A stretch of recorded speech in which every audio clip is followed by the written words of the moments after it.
Hi guys, welcome back to week 5 of our Shock Factor Fitness weekly workouts. This week for your workout we have a full body burner. You're going to be completing 4 sets of 4 different exercises for 12 reps per exercise. Your 4 exercises will be a hand release push-up, squats, curl and press, and of course, good old favourite, full burpee, chest to floor. As I said guys, you'll be completing 4 rounds of each of these exercises, 12 reps per exercise.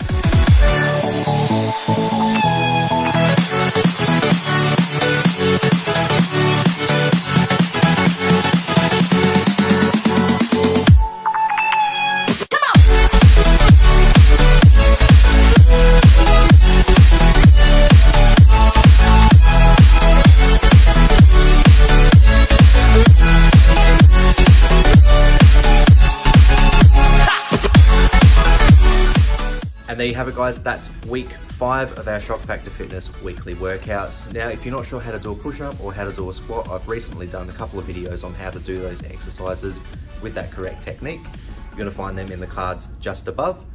And lastly guys, please don't forget to like, subscribe, leave a comment down below if there's anything extra that you'd like to see us adding to these weekly workouts. Thanks again for watching guys, we'll see you next week.